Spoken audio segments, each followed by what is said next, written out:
ಮಂತ್ರವನ್ನು ಆಧರಿಸಿ ಬಹು ಸುಂದರವಾಗಿ ಉಪದೇಶ ಮಾಡ್ತಾ ಬಂದಿದ್ದಾರೆ. ಲಾಭ ಯಾವುದು, ನಷ್ಟ ಯಾವುದು?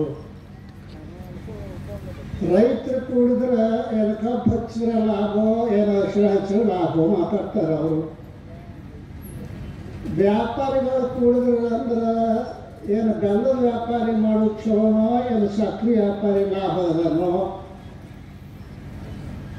ಹೀಗೆ ಲಾಭ ಹಾನಿದು ಲಾಭವನ್ನೇ ತೆರವಿಟ್ಕೊಂಡಾರ, ನಷ್ಟದ ಹಾದಿನ ಹಿಡ್ದಾರ. ಅವ್ರೇನು ಮಾಡಿದ್ದೆಲ್ಲ ಇಲ್ಲಿ ಬಿಟ್ಟು ಹೋಗೋ ಹಾದಿನ ಹಿಡ್ದಾರ, ತಗೊಂಡು ಹೋಗೋ ಹಾದಿ ಯಾರು ಹಿಡದೆ ಇಲ್ಲ. ಪುಣ್ಯಾತ್ಮ ಅತ್ಯಂತ ಶ್ರೇಷ್ಠವಾದ ಮನುಷ್ಯ ಜನ್ಮ ಇದು.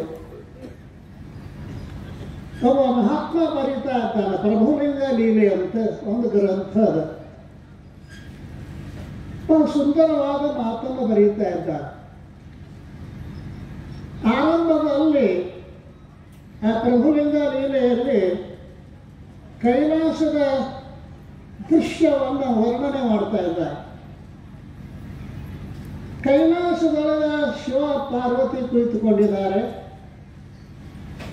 ಅವನು ಎದುರಿಗೆ 33 ಕೋಟಿ ದೇವಾದಿ ದೇವತೆಗಳೇ ಕುಂತಾರೆ. ಅವರೆಲ್ಲರನ್ನು ನೋಡಿದ ಪಾರ್ವತಿ ಅತ್ಯಂತ ಮಹಾಮಹಿಮರು, ಮಹಾನ್ ತಪಸ್ವಿಗಳು, ಪುಣ್ಯವಂತರು. ಆ ಸರಿಯಾಗಿ 33 ಕೋಟಿ ದೇವತೆಗಳೆಲ್ಲ ಕೂಡಿದ್ದಾರೆ. ಅವರು ನೋಡಿ ಸಂಶಯ ಬಂದಂತ ಪಾರ್ವತಿಗೆ, ಪರಮಾತ್ಮ ಈ ನಿನ್ನ ಒಡ್ಡೋಲಗದಲ್ಲಿ ಇರ್ತಕ್ಕಂಥ 33 ಕೋಟಿ ದೇವಾದಿ ದೇವತೆಗಳು ಇವರು ಮುಕ್ತರಾಗ್ಯಾರೋ ಏನು? ಇವರಿಗೂ ಜನನ ಮರಣ ರೂಪ ಸಂಸಾರ ಉಂಟು? ಪ್ರಶ್ನೆ ಮಜಾ ಅದೇ.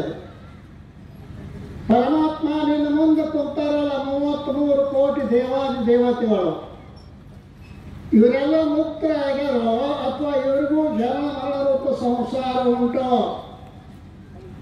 ಶಿವಂದ ಪಾರ್ವತಿ ಇವರ್ಯಾರು ಮುಕ್ತರಲ್ಲ ಅಂದ. ಅರೆ ಇದು ಕೈಲಾಸದ ಪರಮಾತ್ಮ ನಿನ್ನ ಮುಂದೆ ಕುಂತಾರ, ಇವ್ರಿಗೆ ಮುಕ್ತಿ ಇಲ್ಲ ಅಂದ್ರೆ ಯಾರಿಗೆ ಮುಕ್ತಿ ಆಗ್ತದ ಅಂತ ಕೇಳಿದಾಗ ಬರೀತಾ ಇದ್ದಾನ ಪುಣ್ಯಾತ್ಮ. ಭೋಗ ಭೂಮಿಯ ಭೋಗ ತನ್ನುವಲ್ಲಿ ಆಗದ ರೂಪಮ ಸಿದ್ಧಿ, ಕರ್ಮೋದ್ಯೋಗ ಭೂಮಿಯ ಕರ್ಮ ತನ್ನುವಲ್ಲಿ ಅಲ್ಲದವರೆಂದೇ ಯೋಗ ಯೋಗ್ಯರು ಯೋಚಿಸುತ್ತ ಭೂಭಾಗದಲ್ಲಿ ಮಾನವ ಶರೀರಗಳಾಗಿ ಪಡೆಯುವುದು ಸಿದ್ಧಿಯನ್ನು ಗಿರಿಜೆ ಕೇಳೆಂದ. ಗಿರಿಜೆ ಇದು ಭೋಗ ಭೂಮಿ. ಪುರಾಣದಾಗ ನಾವೇನು ಕೇಳ್ತೀವಲ್ಲ, ವೈಕುಂಠ, ಸ್ವರ್ಗ, ಕೈಲಾಸ ಅಂತೇನು ಕೇಳ್ತೀವಲ್ಲ, ಅವೆಲ್ಲ ಭೋಗ ಭೂಮಿಗಳು. ಅಷ್ಟಾದ್ರೂ ತಿಳಿಯಂಗಿಲ್ಲ. 1 ಲಕ್ಷ ರೂಪಾಯಿ ತೊಗೊಂಡು ಹೋಗಿ ಬೆಂಗಳೂರಂತ ಜಾಗದಾಗ ಒಂದಿಷ್ಟು ಭೋಗ ಮಾಡಿ ಹಂಗೆ ತಿರುಗಿ ಬರ್ತೀರಲ್ಲ, ಅಷ್ಟೇ ಕೆಲಸ. ವೈಕುಂಠಕ್ಕೆ ಹೋದವರು ಅಷ್ಟೇ ಕೆಲಸ, ಕೈಲಾಸ ಹೋದವರು ಅಷ್ಟೇ ಕೆಲಸ. ಇದು ಭೋಗ ಭೂಮಿ. ಭೋಗತನದಲ್ಲಿ ಆಗದ ಅನುಪಮ ಸಿದ್ಧಿ. ಇದೆಲ್ಲ ಭೋಗತನಗಳು. ಯೋಗ ಯೋಗ್ಯರು ಯೋಚಿಸುತ್ತಾರೆ, ವಿಚಾರ ಮಾಡ್ತಕ್ಕಂಥವ್ರು ಮಾನವ ಶರೀರವಾಗಿ ಪಡೆಯುವುದು ಮುಕ್ತಿಯನ್ನು ಗಿರಿಜೆ ಕೇಳಂತ. ಬಹುಶಃ ನನಗೇನೋ ಅರ್ಥ ಆದಂಗೆ ಕಾಣಿಸೋದಿಲ್ಲ, ಅದನ್ನು ಬಿಚ್ಚಿ ಹೇಳ್ತೇನೆ ನಾನು. ಕೈಲಾಸದಾಗ ಪರಮಾತ್ಮಂದು ಕುಂತ 33 ದೇವತೆಗಳಕ್ಕಿಂತಲೂ ಶಿವಾನಂದ ಭಾರತ್ಯಾತ್ಮ ಕುಂತಿರಲ್ಲ, ನೀವು ಶ್ರೇಷ್ಠ ಅನ್ನೋ ಅಭಿಪ್ರಾಯ ಇತ್ತು ನಾರಾಯಣಗೌಡ.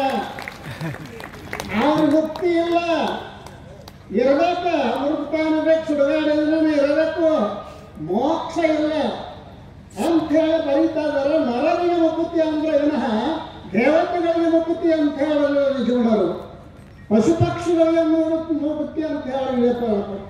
ಆದ್ದರಿಂದ ಶ್ರೇಷ್ಠವಾಗಿರ್ತಕ್ಕಂಥ ಮನುಷ್ಯ ಜನ್ಮ ಬಂದ ಬಳಿಕ ಮಾಡಬೇಕಾದದ್ದೇ ನರಜನ್ಮ ಪರಮ ಪಾವನ, ಪಾವನೇನ ಸಾಧೆ ಬ್ರಹ್ಮಜ್ಞಾನ, ಲಾಂಡ ಗಾರ್ಧವ ಜಾನ, ಕುತ್ಸಹೀನದೋಪಾಯಿ. ಭಾಳ ಚಂದ ಮಾತು, ಸ್ವಲ್ಪ ವರ್ಷ ನಿಮ್ಗೆ ಸಿಟ್ಟು ಬರುವಂಥ ಮಾತು ಅದ ಇದು.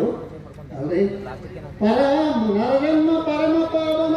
ಈ ನರಜನ್ಮ ಬಹಳ ಶ್ರೇಷ್ಠ, ಬರೇ ಪರಮ ಪಾವನ, ಪಾವನೇನ ಸಾಧೆ ಬ್ರಹ್ಮಜ್ಞಾನ. ಅಂತ ನರಜನ್ಮ ಶ್ರೇಷ್ಠ ಬಂದರೂ ಕೂಡ ಬ್ರಹ್ಮಜ್ಞಾನವನ್ನು ಯಾವ ಪಡೆದುಕೊಳ್ಳುವುದಿಲ್ಲ ಲಾಂಡ ಗಾರ್ಧಬ ಜಾಮ. ಅವ ಏನನ್ಬೇಕ್ರಿ ಅಂದ್ರೆ ಗಾರ್ಧಬ ಅಂತ ಐತಿಲ್ಲ ಹೇಳ್ಬಾರ್ದು. ಕತ್ತಿ ಅಂದಾರೆ, ಕತ್ತಿ ಅಂದಾರೆ ನಾಳ ಮತ್ತು ಮಹಾತ್ಮರು ಅಂದಾರ ಕತ್ತಿ ಅಂತ. ಆದ್ರೆ ಈ ಕತ್ತಿ 4 ಕಾಲು ಇರ್ತಾವ, ನಮಗೆ ಅಡ್ಡ ಅದಾವ ಅಂದ್ರೆ ಇದು ಬಾಳ ಇಲ್ಲದ 2 ಕಾಲಿನ ಸ್ಪೆಷಲ್ ಕತ್ತಿ ಅಂತ ಬರ್ದಾರ ಪುಣ್ಯಾತ್ಮರೇ. ಇನ್ನೂ ಏನು ಹೇಳ್ಬೇಕು ಹೇಳಿ ಅಲ್ಲ. ಪರಜನ್ಮ ನರಜನ್ಮ ಪರಮಪವ ಪಾವನಿನ ಸಾಗ ಬ್ರಹ್ಮಜ್ಞಾನ. ವಾಸ್ತವಿಕವಾಗಿ ನಾವೆಲ್ಲ ಬ್ರಹ್ಮರ ಇದ್ದೇವೆ, ಪರಂತು ಬ್ರಹ್ಮದ ಜ್ಞಾನ ಇಲ್ಲ. ಆಶ್ಚರ್ಯದ ಸಂಗತಿ ಇದು. ನಾವೆಲ್ಲ ಬ್ರಹ್ಮ ಸ್ವರೂಪರೇ, ಬ್ರಹ್ಮಜ್ಞಾನ ಇಲ್ಲ. ಅದೇ ಹೇಳ್ತೀರಿ ಸ್ವಾಮಿಗಳು ಅಂತ ನೀವು ಅನ್ಬಹುದು. ಈ ಜಗತ್ತಿಗೆ ಬ್ರಹ್ಮಾಂಡ ಅಂತ ಏನಂತಾರೆ? ಜಗತ್ತಿಗೆ ಬ್ರಹ್ಮಾಂಡ ಅಂತ. ಅಂಡ ಅಂದ್ರೆ ಗೊತ್ತದ ನಿಮ್ಗೆ ಬಹುತೇಕ ಶಾಲೆಗೆ ಹುಡುಗರು ಸಹಿತ ಗೊತ್ತಾಗತ್ತಿರ್ತೀವಿ. ಅದೇ ಒಂದು ಮಾತಾಡ ಅಂಡ ಕತ್ತಿ ಅದಲ್ಲ, ಅಂಡ ಕತ್ತಿ. ಬ್ರಹ್ಮಾಂಡ ಅಂದ್ರೆ ಬ್ರಹ್ಮದ ಕತ್ತಿ. ಕೋಳಿ ತತ್ತೊಳಗೆ ಕೋಳಿ ಮರಿ, ಪಾರ್ವ ತತ್ತೊಳಗೆ ಪಾರ ಮರಿ, ಕಾಗಿ ತತ್ತೊಳಗೆ ಕಾಗಿ ಮರಿ, ಬ್ರಹ್ಮದ ತತ್ತೊಳಗೆ ಬ್ರಹ್ಮವೇ ಇರ್ತದೆ. ಇನ್ನೊಂದಕ್ಕೆ ಸಾಧ್ಯ ಇಲ್ಲ ಪುಣ್ಯಾತ್ಮರೇ. ಬ್ರಹ್ಮ ಇದ್ದೇವೆ, ಬ್ರಹ್ಮದ ಜ್ಞಾನ ಇಲ್ಲ, ಅದು ಮಹತ್ವ.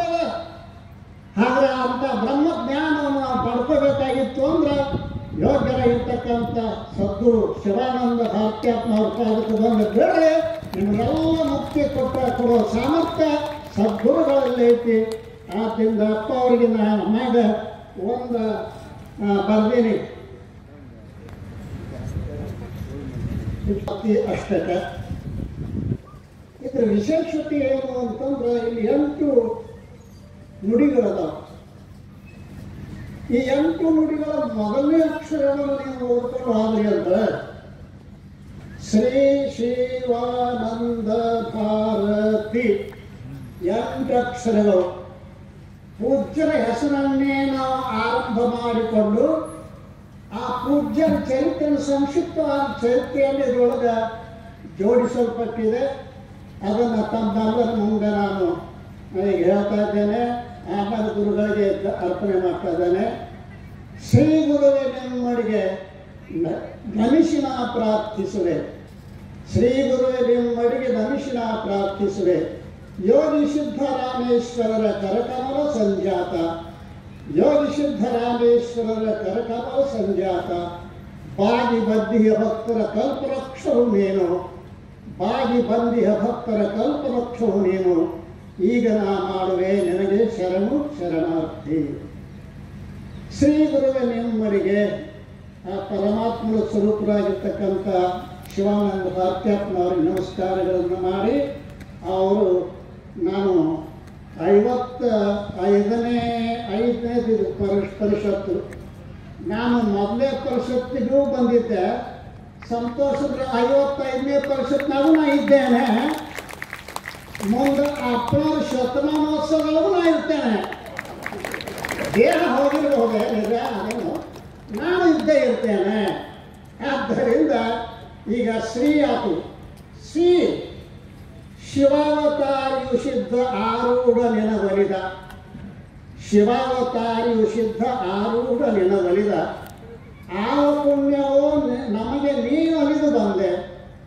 ಆವ ಪುಣ್ಯವೋ ನಮಗೆ ನೀನು ಅಲಿದು ಬಂದೆ. ಕೈದ ಕತ್ತಲೆ ಕಳೆದು ಬೆಳಕು ಹೊರಿಸಿದ ಗುರುವೇ, ನಾವು ಮಾಡುವೆ ನಿಮಗೆ ಶರಣು ಶರಣಾರ್ಥಿ. ಶಿವಾವತಾರಿ ಸಿದ್ಧಾರೂಢ ಕೃಪೆ ಅವರಿಗೆ ಆತು. ಅವರು ನಮಗೆ ಬಂದದ್ದು ನಮ್ದು ಯಾವ ಜನ್ಮದ ಪುಣ್ಯವೋ ಅಂತ ನಾವು ಹೇಳ್ಕೊಂಡಿದ್ದೇನೆ. ಮೂರನೇದು ಶ್ರೀ ಆಗಬೇಕು ವಾದ ಭೇದಗಳ ಕಳೆದು ಜನರೊಂದು ಮಾಡಿರುವೆ. ಭೇದ ಮತಗಳ ಕಳೆದು ವೇದಾಂತ ತಿಳಿಸಿರುವೆ. ಭೇದ ಮತಗಳ ಕಳೆದು ವೇದಾಂತ ತಿಳಿಸಿರುವೆ. ಸಾಧು ಚಕ್ರವರ್ತಿಯು ನೀನಾಗಿ ನೆರೆದಿರುವೆ. ವೇದಾಂತಿಯತಿ ನಿನಗೆ ಶರಣು ಶರಣಾರ್ಥಿ. ವೇದಾಂತಿಯತಿ ನಿನಗೆ ಶರಣು ಶರಣಾರ್ಥಿ. ಶಿವ ನಂದಿ ವಾಹನ ನಿನಗೆ ಸಮರುಂಟ ಜಗದೊಳಗೆ. ಇಂದು ಧರಣ ಶಾಂತಿ ಹೊಂದಿನೇ ನಿಂತಿರುವೆ ನಂದಿ ವಾಹನ ನಿನಗೆ ಸಮರುಂಟೆ ಜಗದೊಳಗೆ ಇಂದು ಧರಣ ಶಾಂತಿ ಹೊಂದಿನೇ ನಿಂತಿರುವೆ ಚಂದಿರನು ನಾಚಿ ಮರೆಯಾದ ಮೋಡದಲ್ಲಿ ಕಂದನ ನಿಮ್ಮಡಿಗೆ ಶರಣು ಶರಣಾರ್ಥಿ ಕಂದನ ನಿಮ್ಮಡಿಗೆ ಶರಣು ಶರಣಾರ್ಥಿ ದಯದ ತುಂಬಿದ ಹೃದಯ ನೀ ತಳೆದು ಬಂದಿರುವೆ ಆತ್ಮಾರು ಹೃದಯ ತುಂಬ ದಯಾ ಕರುಣೆ ತುಂಬದ ಕರುಣೆ ನಾನು ಕೇಳಿದ್ದೀನಿ ಯಾವುದೋ ಊರಾಗ ಒಬ್ಬಾಕಿ ಮರಿತಿ ಪಾದ ಪೂಜಾಕ ನಿಂತಿದ್ದಳತ್ತ ಅವಸರಲೆ ಭಕ್ತರು ಕರ್ಕೊಂಡು ಹೋದ್ರತ್ತ ಇಂಚಕ್ಕೆ ಬಂದಾಗ ಹೇಳಿದ್ರತ್ತ ಇಂಥವ್ರೊಬ್ರು ಪಾದ ಪೂಜಾಕ ನಿಂತಿದ್ರಪ್ಪ ಅವಸರ ತಗೊಂಡು ಗಡಿಯರಿ ಅವ್ರ ಮನೆಗೆ ಹೋಗಿ ಪಾದ ಪೂಜೆ ಮಾಡ್ಕೊಂಡು ಬರೋದು ತಿರುಗಿ ಅಲ್ಲಿ ಹೋಗಿ ಪಾದ ಪೂಜೆ ಮಾಡ್ಕೊಂಡು ಬಂದಿದ್ರು ಕೂತ್ತಾರೆ ಕಲೋಳು ಅಂಥ ಶಬ್ದಗಳು ಅದಕ್ಕಂತಾರಲ್ಲ ದಯವ ತುಂಬಿದ ಹೃದಯ ನೀ ತಳೆದು ಬಂದಿರುವೆ ಭಯವಿಲ್ಲ ನಿಮಗೆಂಬ ಸಂದೇಶ ತಂದಿರುವೆ ಸಹಬಹುದು ಸಹಜತೆಯು ನಿನ್ನ ಮುಖಮಂಡಲದಿ ಸಹಜ ಶಾಂತಿ ಅವರ ಮುಖಮಂಡಲದಲ್ಲಿ ಯಾವಾಗಲೂ ನೋಡ್ತಾ ಇದ್ದೇವಲ್ಲ ಸಹಬಹುದು ಸಹಜತೆಯು ನಿನ್ನ ಮುಖಮಂಡಲದಿ ಮಾಯದಿ ದೂರನೆ ನಿನಗೆ ಶರಣು ಶರಣಾರ್ಥಿ ಭಾನುವಿನ ಉದಯಕ್ಕೆ ಬೆಳಕು ತುಂಬುವ ತೆರದಿ ಭಾನುವಿನ ಉದಯಕ್ಕೆ ಬೆಳಕು ತುಂಬುವ ತೆರದಿ ನೀನು ಬಂದಾಕ್ಷಣಕ್ಕೆ ಸುಜ್ಞಾನ ತುಂಬುವುದು ನೀನು ಬಂದಾಕ್ಷಣಕ್ಕೆ ಸುಜ್ಞಾನ ತುಂಬುವುದು ಏನು ಹೇಳಲು ನಿನ್ನ ಶಾಂತಿಯ ತಪವನ್ನು ನಾನೀಗ ಮಾಡುವೆನು ಶರಣು ಶರಣಾರ್ಥಿ ನಾನೀಗ ಮಾಡುವೆನು ಶರಣು ಶರಣಾರ್ಥಿ ರಸ ಋಷಿಯ ನಿನ್ನೊಳಗೆ ಸುರಭಾನಿ ತುಂಬಿರುವುದು ಸುರವಾಣಿ ಅಂದ್ರೆ ಸಂಸ್ಕೃತವಾಣಿ ದೇವವಾಣಿ ಅಂತ ಸಂಸ್ಕೃತವಾಣಿ ಅಪ್ಪನವ್ರು ಬೆಂಗಳೂರಾಗಿ ಎಂದು ಸಂಸ್ಕೃತ ಓದ್ಯಾರೋ ಅಂಬಲ್ಲ ಅವರು ಈಗ ಓದಕ್ಕೆ ಪುರುಸತ್ತಿಲ್ಲ ಅಂದರೂ ಕೂಡ ಅವ್ರ ಮುಖದಿಂದ ಸಂಸ್ಕೃತ ಕೇಳಬೇಕು ಆ ಸಂಸ್ಕೃತ ಅಂತ ಮಾತುಗಳನ್ನು ಕೇಳಿದ್ರೆ ಆನಂದ ಆಗ್ತದೆ ಅದಕ್ಕೆ ಹೇಳ್ತಾ ಇದ್ದೇನಲ್ಲ